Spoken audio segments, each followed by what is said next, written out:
Hello friends, नमस्कार। आप सबका स्वागत है मेरे इस यूट्यूब चैनल पर जिसका नाम है ट्रिकी मार्ट। और आज हम बात करने वाले हैं एंजल वन लिमिटेड के बारे में। आज हम इसके स्टॉक का फंडामेंटल एनालिसिस लेंगे एंड बिजनेस मॉडल को समझने की कोशिश करेंगे एंड समझेंगे कि आखिर आपको यहाँ पर इन्वेस्टमेंट करनी चाहिए या नहीं एंड लॉन्ग टर्म में इसका क्या प्राइस टारगेट हो रहा है। ये सारी बातें मैं इस वीडियो में कवर करेंगे, तो वीडियो को अंत तक जरूर देखिएगा।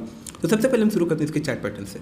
अगर आप यहाँ पर देखिए फ्रेंड्स, तो 5 डेज में हमें अराउंड 2% का डाउनफॉल देखने को मिल रहा है। एक दिन की अगर बात करें तो सिर्फ आज वाले दिन ये 7% के आसपास डाउनफॉल हो चुका है। 5 डेज में मैंने आपको दिखाया। 1 मंथ की अगर बात करें तो 17% का रिटर्न। दैट मीन्स कि ये स्टॉक जो है ऊपर गया था एंड आज वाले दिन गिरा, बोल के यहाँ पर आपको अगर 10% ही देखने को मिल रहा है। 6 मंथ की अगर बात करें तो 6 मंथ में इस कंपनी ने अराउंड 47% का रिटर्न दिया है। अगर हम 5 ईयर्स की बात करें तो 5 ईयर्स का कुछ चार्ट पैटर्न है नहीं, क्योंकि रिसेंटली लॉन्च होता। और अगर आप देखोगे तो 1220 के आसपास जो फ्रेंड 2021 में था एंड फिलहाल ये 1805 के आसपास फिलहाल ट्रेड होते देखने को मिल रहा है। अगर अगर 52 वीक्स हाईएस्ट एंड लोवेस्ट की बात करें तो लोवेस्ट में था 990 के आसपास एंड हाईएस्ट में ये 2000 रुपये तक गया था। जय फ्रेंड 2000 रुपये तक। मार्केट कैप की बात करें तो 15,000 करोड़ की फ्रेंड्स इसकी मार्केट कैप है। सो ये तो हो गया ओवरऑल इंट्रोडक्शन। अब हम समझते हैं इसका बिजनेस वगैरह कि आखिर कंपनी कैसे कमा। सबसे पहले हम समझते हैं कि आखिर एंजल वन है क्या। तो फ्रेंड्स, जैसा कि आपको पता है कि ब्रोकिंग प्लेटफॉर्म है। इस प्लेटफॉर्म के थ्रू से आप स्टॉक मार्केट में इन्वेस्ट करते हैं एंड ये कौन से सेक्टर में काम करते हैं, कौन कौन से सर्विसेज देती है। तो बोल सकते हैं स्टॉक इन्वेस्टमेंट के लिए देती है, कमोडिटी एंड करेंसी में आपको सर्विसेज देती है, ब्रोकिंग है। एंड इसके अलावा इंस्टीट्यूशनल ब्रोकिंग है, प्रोवाइडिंग मार्जिन ट्रेडिंग फैसिलिटीज वगैरह। इसके लिए फ्रेंड्स आपको अलग से एक प्लेटफॉर्म यूज करना पड़ता है। सो आप बोल सकते हैं NBFC के अंदर ये रजिस्टर हो जाता है जब आप इंश्योरेंस के लिए अप्लाई करते हैं। तो सो अगर हम इनके क्लाइंट बेस की बात करें तो फ्रेंड्स 2021 के हिसाब से यहाँ पर बताया जा रहा है कि 65 लाख फ्रेंड्स इनका टोटल क्लाइंट बेस है। एंड इसके अलावा अगर देखें तो अराउंड 38% ऑफ टोटल क्लाइंट्स जो है वो एक्टिव क्लाइंट्स है। And as compare to industry की अगर बात करें तो इंडस्ट्री का जो एक्टिव क्लाइंट्स होते हैं अराउंड 34% के आसपास, एवरेज 34%। बट एंजल वन का जो एक्टिव क्लाइंट्स नंबर से वो है 38% फ्रेंड्स। 38% से बोल सकते हैं कि एंजल वन सच में अच्छा परफॉर्म कर रहा है in terms of active clients.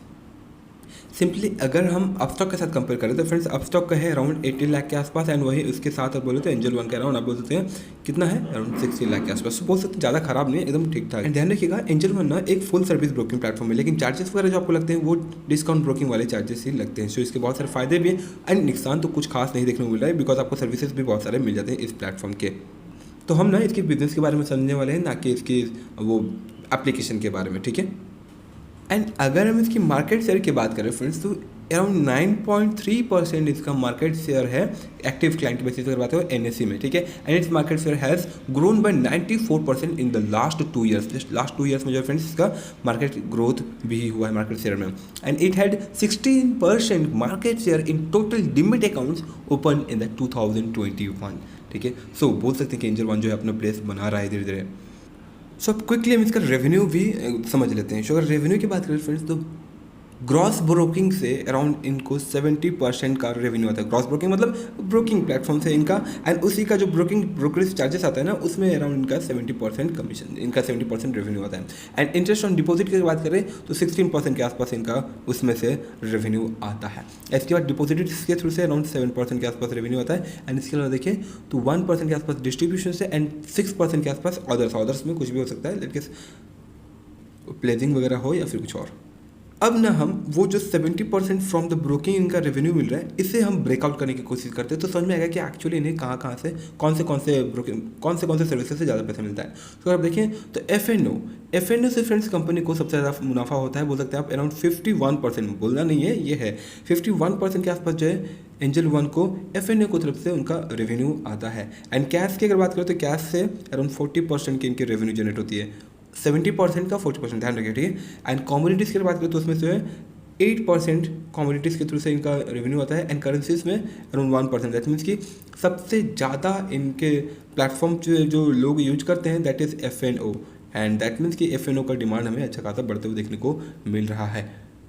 And आपको तो याद ही होगा कि कुछ समय पहले जो है एंजल वन नहीं, इनका नाम था एंजल ब्रोकिंग, बट इन्होंने रिसेंटली खुद को रिब्रांडिंग किया है। एंड अभी फिलहाल देख सकते हैं एंजल वन खुद का नाम दिया है। एंजल वन इसलिए था कि वन सोल्यूशन होना चाहिए ताकि इनके जो क्लाइंट्स, इनके जो यूजर्स हैं उन्हें हर एक प्लेटफॉर्म में, नए प्लेटफॉर्म में नहीं विजिट करना पड़े। दैट्स वाई एंजल वन, ताकि यहाँ पर इनको जो है बहुत सारी सर्विसेज मिल सके एक ही प्लेटफॉर्म पे।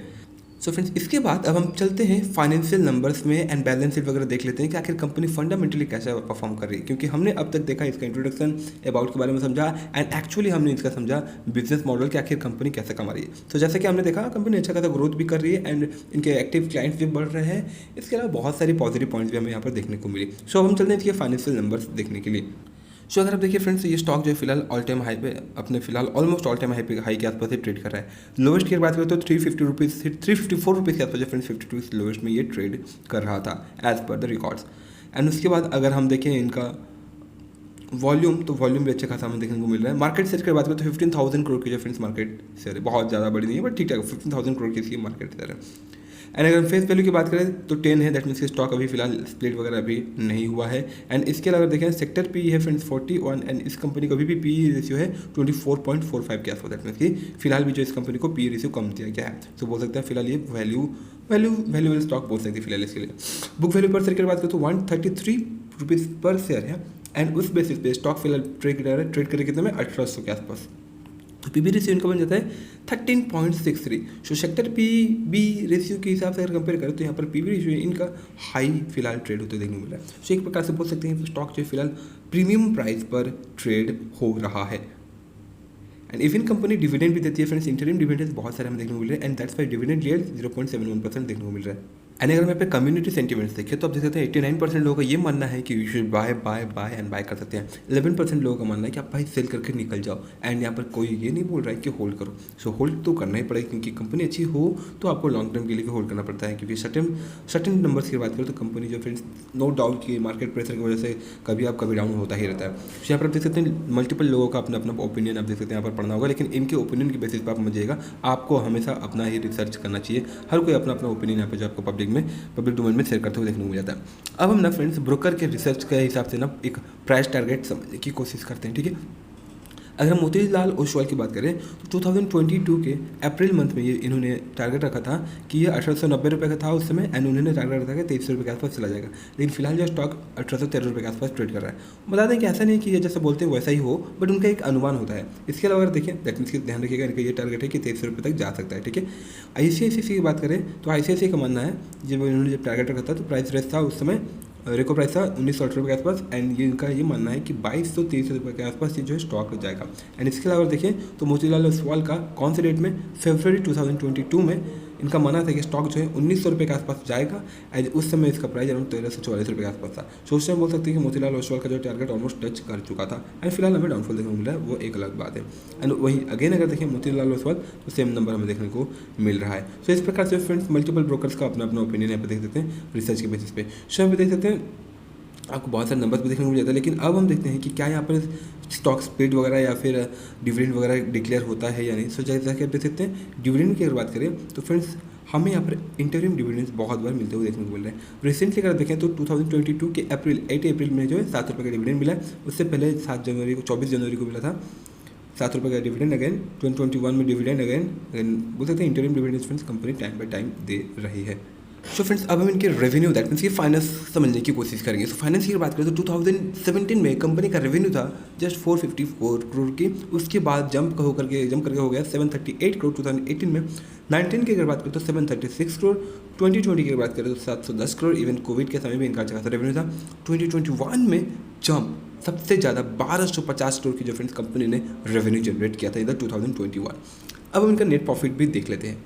सो जैसा कि आप देख सकते हैं फ्रेंड्स 2017 में 20 करोड़ इनका प्रॉफिट था, 18 में 101 करोड़, 19 में 76 करोड़, 20 में 86 करोड़ एंड 2021 में रिकॉर्ड तोड़ 290 करोड़ की नेट प्रॉफिट हमें यहाँ पर इनकी देखने को मिल रही है। सो नो डाउट कि अर्निंग पर शेयर भी उसी हिसाब से बड़ा होगा। So as you can see 17 में था 14, उसके बाद 14, फिर उसके बाद 10 पॉइंट एंड उसके बाद 12.03 था एंड फिलहाल अगर आप देखें तो 37.76 का हमें अर्निंग पर शेयर देखने को मिला है। अब यही नंबर हम लोग क्विकली क्वार्टरली बेसिस पे देख लेते हैं, क्या क्वार्टरली भी कंपनी अच्छा परफॉर्म कर रही है। So as you can see friends जी हाँ 2021 के मार्च क्वार्टर की बात करें तो 404 करोड़ की इनके रेवेन्यू थी, उसके बाद 458 करोड़ के, उसके बाद 5 मार्च का एक्चुअली जुकाम भी दैट्स वाई थोड़ा बहुत हमें ब्रेक लेना पड़ रहा है। एंड 2021 दिसंबर की बात करें तो दैट मीन्स के थर्ड क्वार्टर में 592 करोड़ की इनकी रेवेन्यू हुई थी एंड 2021 के फोर्थ क्वार्टर में दैट मीन्स कि इस बार 664 करोड़ की फ्रेंड्स कंपनी ने रेवेन्यू जनरेट किया।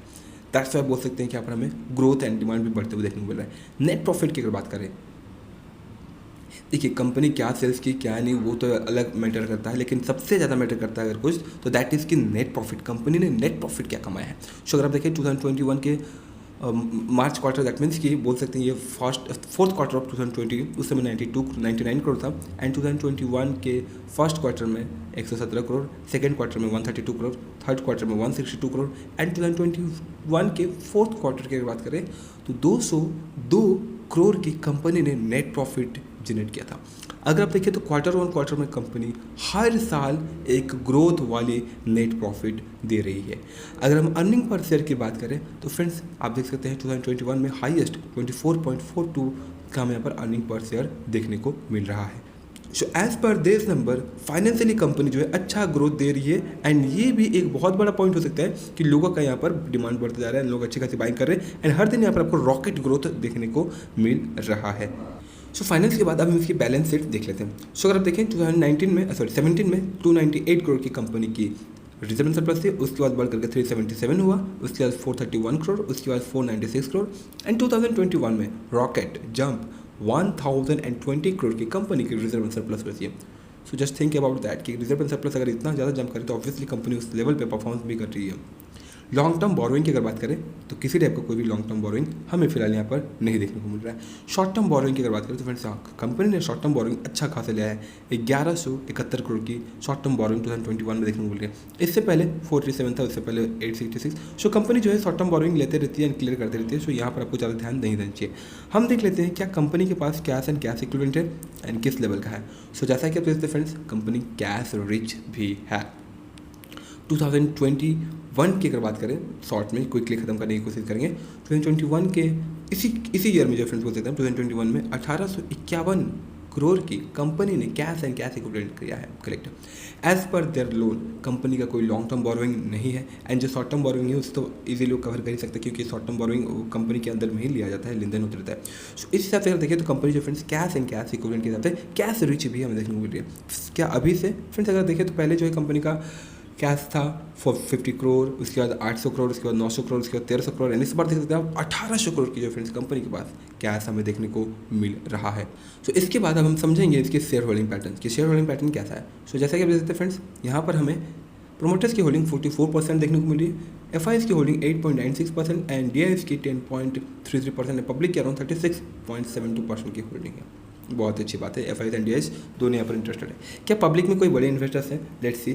सो अगर आप देखें पब्लिक सेक्टर में तो यहाँ पर कुछ खास बड़े इन्वेस्टर्स नहीं है। 5% के आसपास मुकेश रामलाल ने होल्ड किया है, इसके अलावा तो फॉरेन कंपनीज ने 5% के आसपास होल्ड किया है, इंटरनेशनल फाइनेंस ने 5.43% के आसपास। प्रोमोटर्स की अगर बात करें तो आप देख सकते हैं नाम लिखा हुआ दिनेश दिरानी ठाकुर ने अराउंड 20% होल्ड किया है, इसके अलावा देख सकते हैं 7%, 3%, इसी प्रकार से जो फ्रेंड्स प्रोमोटर्स की होल्डिंग है। एनएफआईएस की अगर बात करें तो ये देख रहे हैं आप, डीआईएस की बात करें तो निपॉन एंड आईसीआईसीआई प्रूडेंशियल ने होल्ड किया है। सबसे इंपॉर्टेंट फैक्टर क्या प्रोमोटर्स की होल्डिंग प्लेज में है। एज यू कैन सी यहाँ पर अगर प्लेज होगा तो आपको ग्रीन कलर भी देखने को मिल जाएगा। सो लेट्स सी ना, किसी लेवल को कोई भी प्लेजिंग नहीं है, लेकिन अगर आप देखें तो प्रोमोटर्स की होल्डिंग जो है थोड़ी बहुत लूज हुई है। 44.55% था, वो अभी फिलहाल 44% है, लेकिन इससे पहले अगर आप देखें तो 43.68% था, जो कि फिर से बढ़ गया एंड 44% हो चुका है। अगेन एक पॉजिटिव पॉइंट है। बट जब हम डीआईएस की बात करें तो 2021 के मार्च क्वार्टर में बोल सकते हैं 11% था, जो कि गिर करके 10%, उससे पहले 8% था। सो बोल सकते हैं कि प्रोमोटर्स की डीआईएस एंड एफआईएस भी जो अपना स्टेक धीरे धीरे बढ़ा रही हैं। एंड अगर आप देखें एफआईएस की बात करें तो 8.96% बहुत ही अच्छा जंप हुआ है एफआईएस की होल्डिंग में। 8.96% फ्रेंड्स 2022 के मार्च क्वार्टर में देखने को मिल रहा है। बोल सकते हैं आप ये फोर्थ क्वार्टर ऑफ 2021 जंप अच्छा खासा देखने को मिल रहा है, ऑलमोस्ट डबल हो चुका है किसकी होल्डिंग? एफआईआईएस की holding. So friends as per the recent fundamental and deep analysis हमें ये मालूम पड़ रहा है कि कंपनी में पोटेंशियल है एंड इसे आप लॉन्ग टर्म के लिए होल्ड कर सकते हैं। जैसा कि आप देख सकते हैं आज वाले दिन यहाँ पर डाउनफॉल देखने को मिल रहा है। सो अगर आपने डाउनफॉल में बाई किया है तो बहुत अच्छी बात है, लेकिन अगर आपने बहुत पीक में बाई किया लग गया यहाँ पर या फिर यहाँ पर 2000 के आसपास, तो फिर कोई बात नहीं, आप इसे लॉन्ग टर्म के लिए होल्ड कीजिए एंड प्लान कर लीजिए at least for 1 year and max to max for 5 years. ठीक है, 1 से 5 साल के लिए अगर आप होल्ड करते हैं तो फ्रेंड्स मेरे हिसाब से आपको यहाँ पर ना मल्टीबैगर रिटर्न मिल सकता है, अच्छा खासा रिटर्न मिल सकता है। ठीक है, क्योंकि ऐसी कंपनीज में पोटेंशियल ज़्यादा होता है एंड जैसा कि आप देखते हैं फंडामेंटली स्ट्रॉन्ग है, बिजनेस ग्रोथ भी है एंड बहुत सारे पॉजिटिव पॉइंट्स यहाँ पर हमें देखने को मिल रहा है। दैट्स ऑल फ्रेंड्स, वीडियो को यहाँ पर हम लोग कंक्लूड करते हैं। आशा करता हूँ कि आपको वीडियो अच्छी लगी होगी। फंडामेंटली स्ट्रॉन्ग है, फाइनेंस भी अच्छा खासा दे रही है, बैलेंस भी परफेक्ट देखने को बोले, कैश रिच कंपनी है। इसके और देखें तो प्रोमोटर्स की होल्डिंग में बढ़ते हुए देखने को बोले, इवन FIIs की होल्डिंग्स भी हमें बढ़ते हुए देखने को मिले। सो बहुत सारे पॉजिटिव पॉइंट्स मिल करके यही इंडिकेट करते हैं कि you should hold it for at least 1 year and again for 5 year. That's all friends. आशा करता हूँ कि आपको वीडियो यूजफुल लगी होगी। अगर आपको वीडियो इन्फॉर्मेटिव लगी हो तो प्लीज़ वीडियो को जरूर लाइक करिएगा एंड साथ ही साथ चैनल को भी जरूर सब्सक्राइब कर लीजिएगा। मिलते हैं अगली वीडियोज़ में, तब तक के लिए जय हिंद, जय Bharat and thanks for watching this video. जय हिंद।